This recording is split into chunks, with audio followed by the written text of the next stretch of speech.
Hello everyone and welcome back to the Grandmaster Chess speedrun. In case you're wondering where I've been, I've not been uploading that much. I mean, still once or twice a week, but that's probably going to be fairly standard for the time being because university work has picked up a little bit. And yeah, a lot of societies things as well, like with the chess society. I'm the vice president of my university's chess society, so I've been doing a lot of work for that as well. But that will be easing down because it was most busy at the start of the term.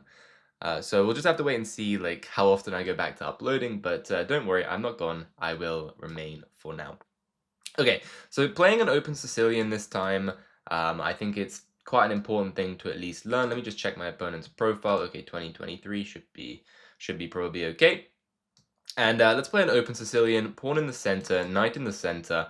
Should be looking good. They go for pawn e5. This is known as the Kalashnikov. Quite an aggressive system. They're immediately challenging my knight. The most standard approach here is to go knight to b5 with a threat of knight to d6. Always trying to make threats of one after another in the opening is a good idea. So as long as it's not a pointless threat, which I don't think it is, knight b5 does threaten a knight d6. Of course, they play pawn d6. And I probably will just continue with a knight to c3.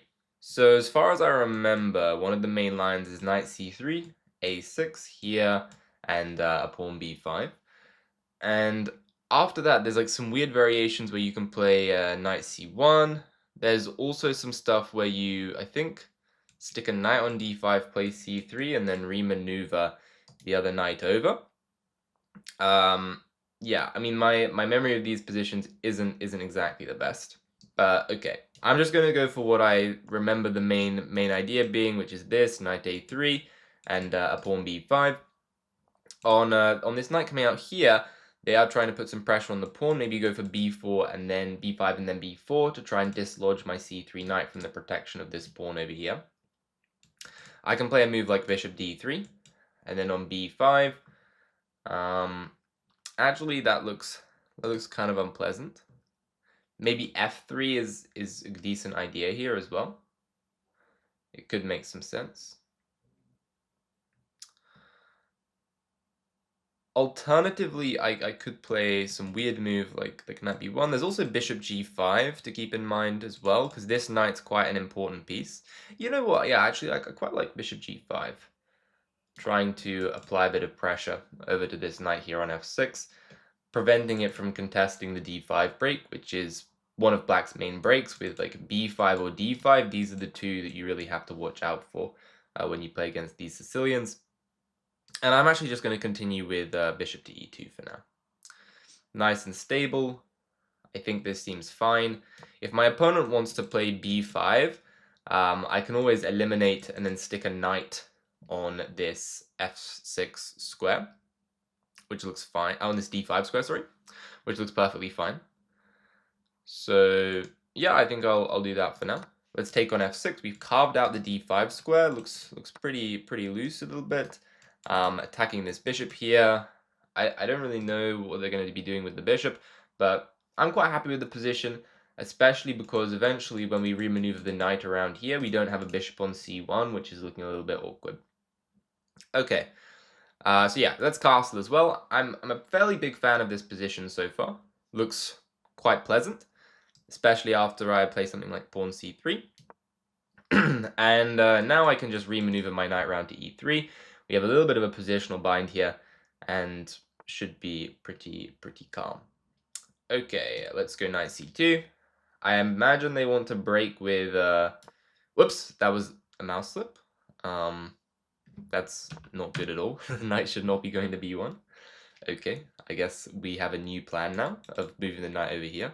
Yeah, that was not part of the plan. That was not good. Yeah, okay. That does make my life a bit harder, I won't lie. Because I could have just played like a knight to b4 here at this point, and then traded, stuck another knight here and just had a slightly better position, which is quite annoying. Okay. Yeah. This is not what we want. I guess I kind of have to take. I really don't want to lose control of this e4 pawn. The reason is because I need to be stopping this d5 break. I also need to be stopping this f5 break. Yeah, this knight b1 move is just absolutely horrible to have on the board. It is not cohesive with the plans whatsoever. This knight belongs on the d5 square. If anything, you might be better off playing knight back to a3, which is pretty sad.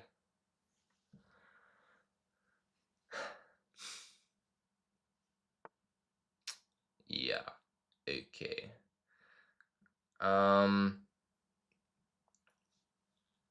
Well, I guess I can play knight d2.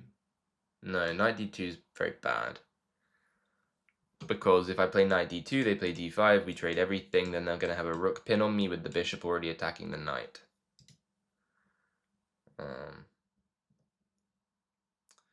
I can play queen e2 for the time being, I guess. Just trying to get the queen off the line of fire of this rook. And then maybe I can try and improve my knight. Honestly, I want to play knight back to a3, which does look really stupid. But, you know, what else am I meant to do? I don't think that was a great move, though. I can take this guy. Let's capture it. Capture it. And now I get to outpost my queen. And somehow the position remains pretty decent for white, even though I have essentially fumbled around for a couple moves and done nothing with this knight, with this knight b1, knight a3. Very interesting novelty. But now we have good pressure on this pawn. I mean, black is should just be a little bit worse here. Like, I've got this maneuver, got all these nice maneuvers, and yeah, let's start bringing the knight around. The knight will do nicely on e3. Let's play knight e3, because now I'm kicking the rook away. If the rook goes somewhere bad, it needs to remain on this rank. Otherwise, I have queen takes on e5, exploiting this pin over here. So the rook has to remain on either g5 or h5. The rook moves away. I think that's just a blunder. As far as I can see, their queen cannot move anywhere, which makes a significant threat. They also are tied down to this bishop. Yeah, I don't see any good moves for them. Let's play queen takes on e5 now. Exploiting this pin here, and having picked up one of the center pawns, I think we should have a very clear edge going into this endgame, which is nice. So I'll definitely take that. If I have to predict the best move from my opponent, it's actually very hard, because queen e6 is coming, and yeah, then I would have knight d5 ideas. But okay, let's take this guy, and now we are transitioning into a nice favorable endgame. Okay, they are making a threat. They want to take my knight. Knight d1 is a defensive move that technically keeps everything together, although it looks a little bit passive, but maybe it's actually just quite good. Alternatives include rook d3, but that's equally just a passive move. I don't like it very much. Like rook d3, there's even e4, and it just loses. So yeah, I guess I'm going knight d1. Seems fine.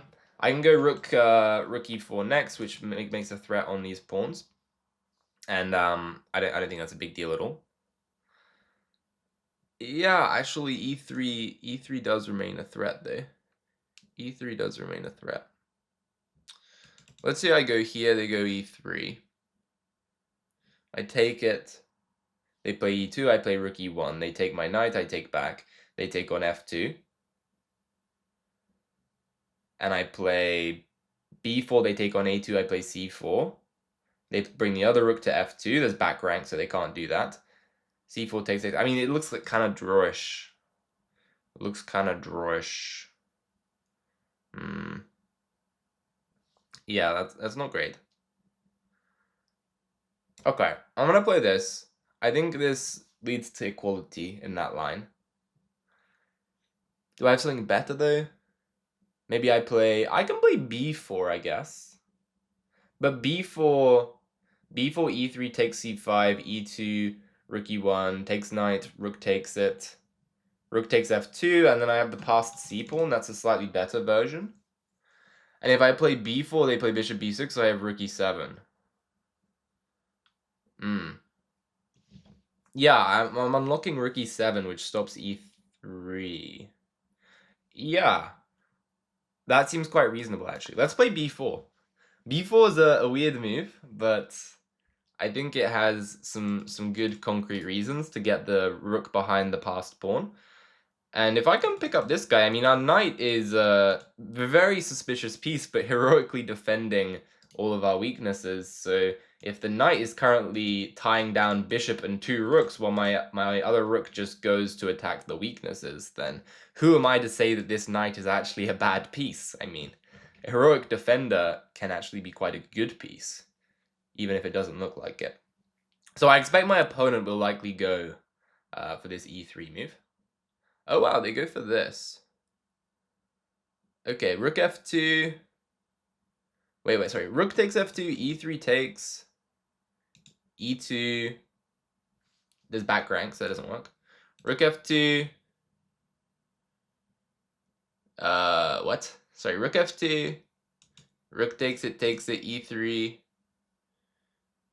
Knight d3. This doesn't make any sense. I don't know what my opponent is doing. Hold up. Sorry, takes, e3. I guess it does make sense, actually, because they want to go e2 and threaten the back rank and threaten a queen. But it doesn't work, because I go knight d3, and then on e2 I just play g3. And then rook f1, king g2, they promote, I take it, there's back rank. I think this is just losing. Let's take it. Take it. Knight d3. And they're just a piece down, as far as I can see.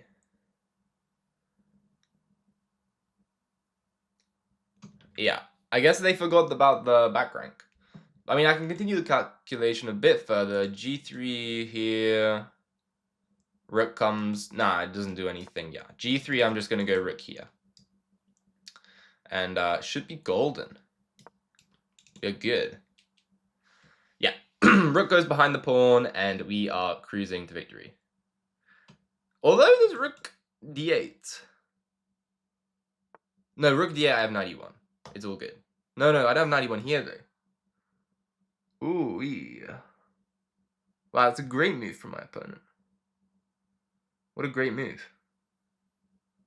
Wow. Wow. H3 was winning, but not G3. Wow. You got to be kidding me. Okay, let's take this.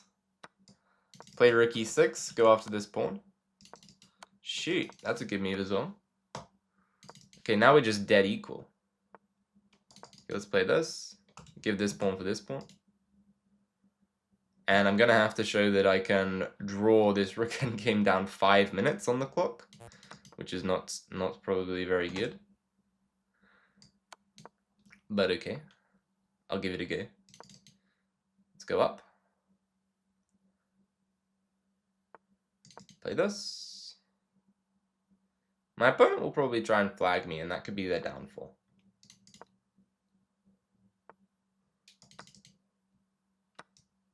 Let's play this.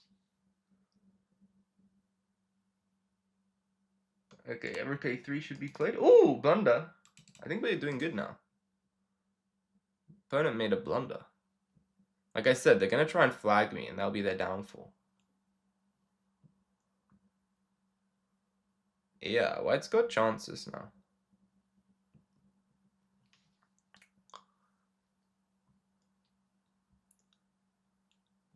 Let's see. Really nice spot, by the way. Rook f3 from my opponent. That was very good.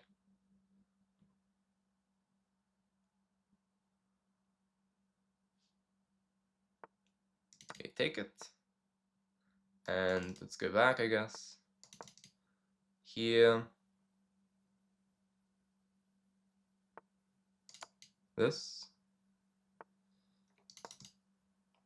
Something like this. This. Here.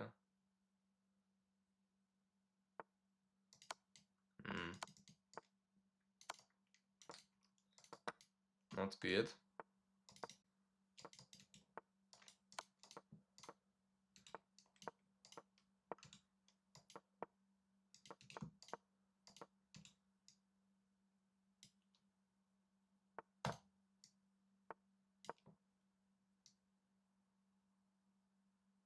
Okay, it's a draw.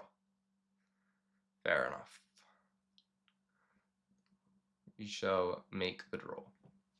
Okay. I mean, interesting game. Interesting game for sure. No doubt about it. Or are they gonna let me promote? Maybe they'll let me promote. Do they want to let me promote?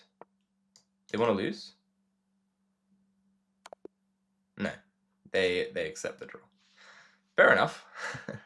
Fair enough. Very interesting game. Let's take a look at the analysis there. I'm pretty confident that H3 was a winning move in that position. If I wasn't fumbling around with that the nonsense, like the whole knight knight A3 knight B1 nonsense, that might have been a slightly easier game to win, but I mean definitely had the winning position there. Just yeah, very deep stuff.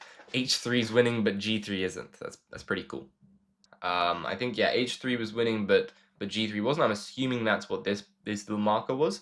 But we'll take a look at the game in proper.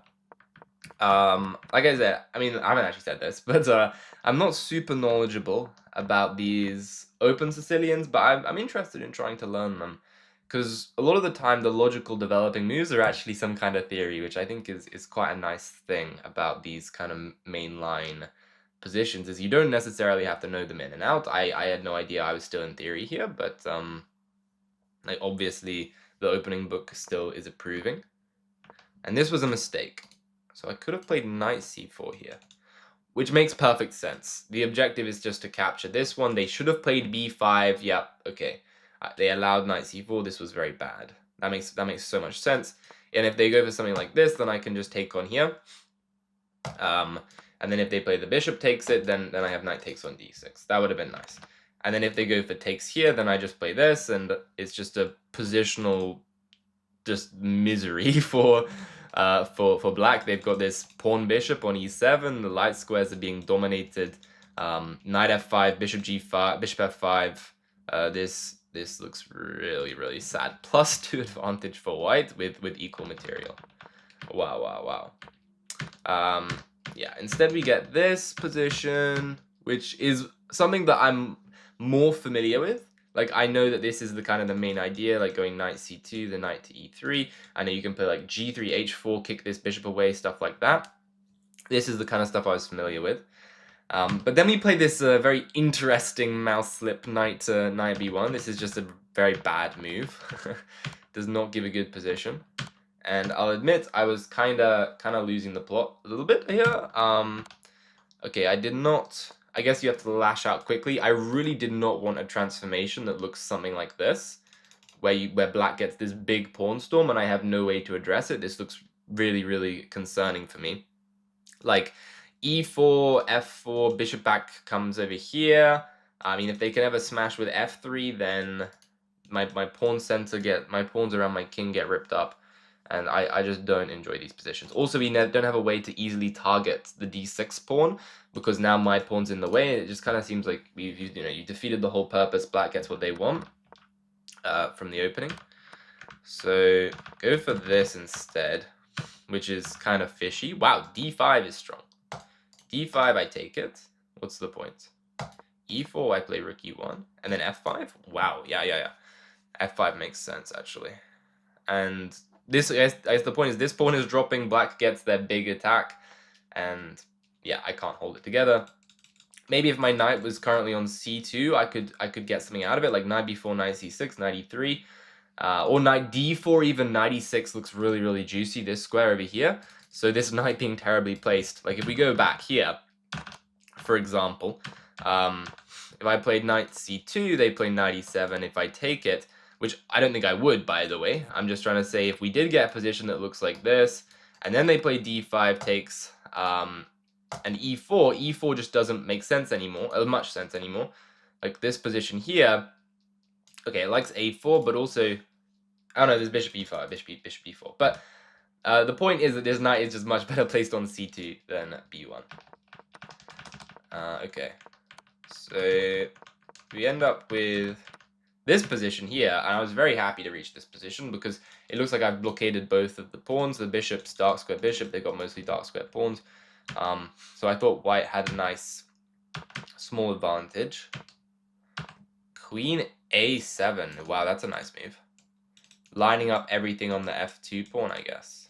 That's very nice. And maybe even some bishop to e3 moves as well. If they can get the other rook over, and there's my rook ever becomes undefended, like as suggested by this rook lift here. That's quite cool. But we didn't see that. And then they didn't play rook g5, which was the important move. They had to somehow keep this pin over here. But they blundered the pawn. And then this endgame should have just been much better. Knight d1 is the critical defensive move. e4 makes sense. b4 is good. Engine likes my first line. Oh, it doesn't... Yeah, it's not a big fan of this one. This is the one that I was looking at, and I thought that this was equality.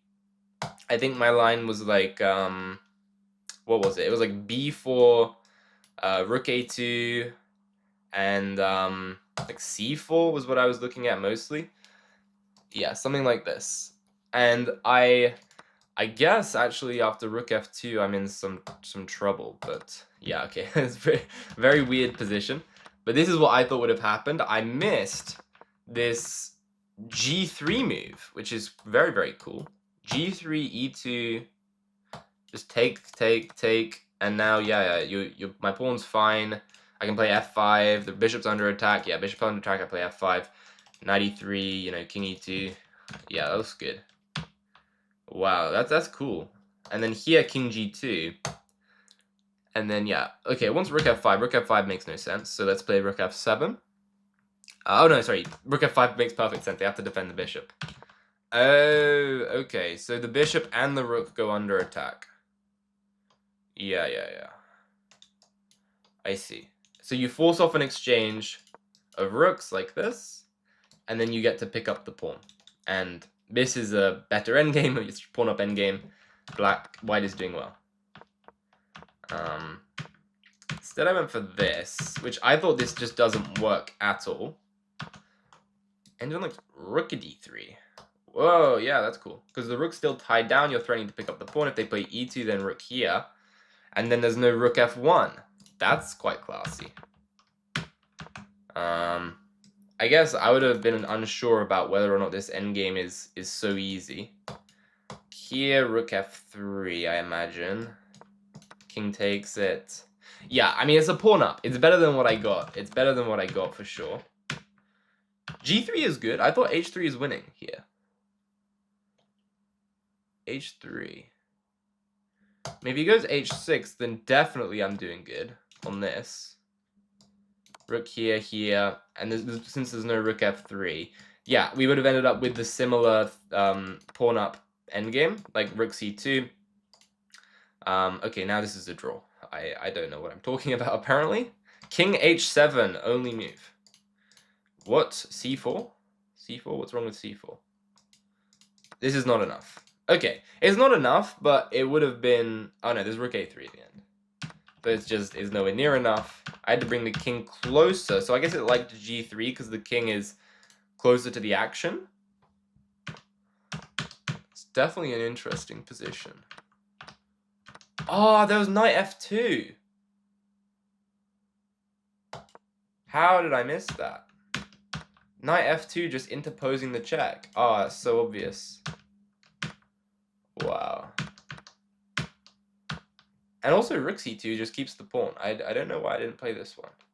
Like just rook c2 and run the king over. That's very weird. So back-to-back blunders. And then I blundered again with king g2. If I played here, and then here... What? That's a blunder as well. Oh, the rook e2. Okay, what am I doing? Wow. Okay, I guess I was quite low on time. I only had like 30-something seconds, so I can't be too harsh, but... And this position was just a draw. My opponent gave me some chances, but I just didn't have the time to register any of it. Like, clock is way too low. How am I meant to know that king d4 is winning but king d3 isn't?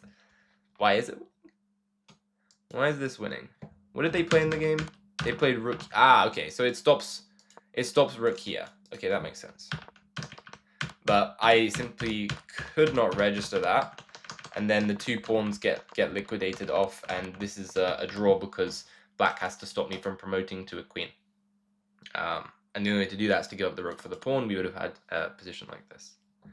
So, you know, not a bad game, all things considered. Definitely an interesting look into some open Sicilians. If I hadn't made that mouse slip, it probably would have been a more interesting game, but still, not so bad. So yeah, if you did enjoy this video, find it interesting or useful, a little taster for how an open Sicilian can look in the Kalashnikov variation, then do please like and subscribe, and I'll see you all in the next video. Bye.